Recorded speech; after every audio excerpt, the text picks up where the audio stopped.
जी तो अब हम स्टार्ट करने लगे हैं। थर्ड प्रोपोर्शन हमारा हो गया, फोर्थ प्रोपोर्शन भी हो गया। अब हम मीन प्रोपोर्शन की तरफ जाने लगे हैं। मीन प्रोपोर्शन में भी हमारे पास दो वैल्यूज होती हैं, एक जो है जैसे थर्ड प्रोपोर्शन और मीन प्रोपोर्शन, ये दो पॉइंट है, इनमें दो दो वैल्यूज होती हैं। और इसी तरह फोर्थ प्रोपोर्शन और कंटिन्यू प्रोपोर्शन, इसमें आपके पास तीन तीन वैल्यूज होती हैं। अब मीन के अंदर भी आपके पास कोई भी वैल्यू हो जाती है, फॉर एग्जांपल 6 एंड 9। ठीक है, मीन का मतलब होता है सेंटर, ठीक है, वस्त भी तनासब। आपने दरमियान में जो वैल्यू होगी अपने से x लगा दे, y लगा दे, z लगा दे, कुछ भी लगा दे, यानी कि 6 यहाँ पर है, 9 लास्ट पे, सेंटर में आपने x लगाना है। लेकिन थर्ड प्रोपोर्शन में ऐसा प्रोसेस नहीं था।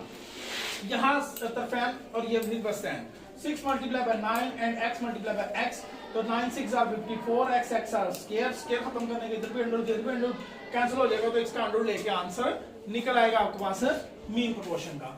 सो लास्ट पॉइंट है जी कंटीन्यूअस में आपके पास कुछ वैल्यू इस तरह दी होती है, 4 रेशो m-1 रेशो फिर 4 फॉर एग्जांपल। ठीक है, सो अब आपके पास ये तरफैन है और सॉरी तीन वैल्यू दी होती हैं, तो आपने क्या करना होता है, आपने सेंटर वाली वैल्यू को आपने अगेन राइट करना है, सेंटर वाली को यहाँ पर सेंटर अपने से लिखना था, यहाँ पर सेंटर वाली वैल्यू आपने अगेन राइट करनी है, और लास्ट पे 4, फिर आपके पास तरफैन यहाँ पर 4 डॉट लगाने हैं आपने, ठीक है, दो नहीं लगाने। तो ये 4 मल्टीप्लाई बाय 4 और m-1 का यहाँ पर क्या बन जाएगा, स्क्वायर, तो 4 4 यहाँ पर 16 आ जाएगा, तो यहाँ m-1 का यहाँ पर ये क्या बनेगा, स्क्वायर। स्क्वायर खत्म करने के लिए इधर भी अंडर रूट और इधर भी अंडर रूट, तो ये कैंसिल हो जाएगा, तो 16 का स्क्वायर का आ जाएगा plus minus 4 is equal to m-1।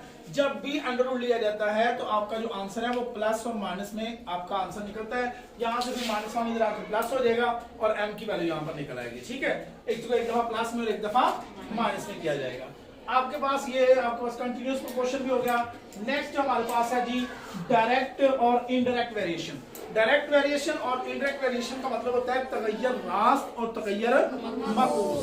अब देखें तगय्युर रास्त और मकूस, रास्त में क्या होता है कि जिस तरह आपके पास यहाँ पर A डायरेक्टली प्रोपोर्शनल B, ठीक है, तो ये डायरेक्ट वेरिएशन है। और अगर यहाँ पर इस तरह हो कि A1 और B, तो इसको हम इस साइन को फिर पढ़ेंगे इनवर्स वेरिएशन, तो इसको हम पढ़ेंगे डायरेक्ट, यानी कि तगय्युर रास्त और ये तगय्युर मकूस। अगर इनकी डेफिनेशन आ जाए तो वो बहुत इंपॉर्टेंट है, उसको भी हम बात कर लेते हैं।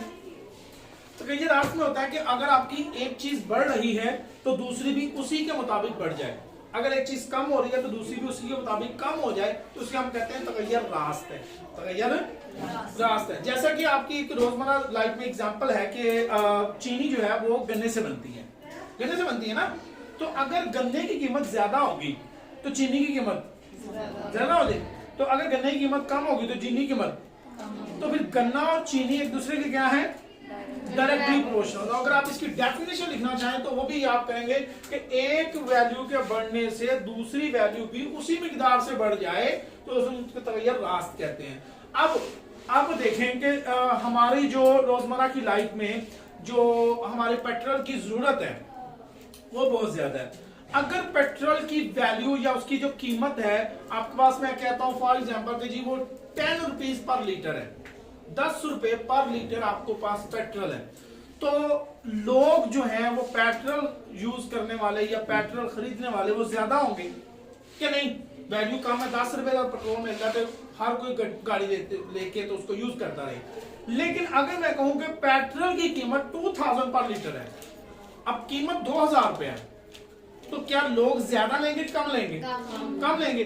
अब देखिए कीमत ज्यादा आई, 2000 कीमत ज्यादा होगी और लेने वाले कम हो गए। अब कीमत कम हुई तो लेने वाले ज्यादा, तो ये अब एक दूसरे के अपोजिट जा रहे हैं। एक चीज के बढ़ने से दूसरी वैल्यू उसी निस्बत से कम, और अगर एक के कम होने से दूसरी वैल्यू बढ़ जाए तो उसको कहते हैं तगय्युर मकूस। ठीक है, इंग्लिश में कहते हैं इनवर्स वेरिएशन। तो इसकी डेफिनेशन भी होगी। आगे आया आपके पास फर्क कनिंदा यानी कि डिस्क्रिमिनेंट। आपके पास वैल्यू दी होती है जैसे 4x² - 3x + 7, तो इसमें डिस्क्रिमिनेंट का फॉर्मूला लगेगा b² - 4ac। ठीक है। अब 20 में क्या है आपके पास, यहाँ पर x के साथ जो भी वैल्यू होती है वो a होती है, x के साथ जो भी वैल्यू होती है वो b होती है, और सिंपल आपके पास c होती है। तो b की वैल्यू वहां -3 है, तो -3 का स्क्वायर -4, a आपके पास 4 है, 7 आपके पास c आपके पास 7 है, 3 का स्क्वायर 9, 4 16, इसको मल्टीप्लाई करेंगे, 16 को इससे माइनस कर देंगे तो ये आपका आंसर आ जाएगा इसका।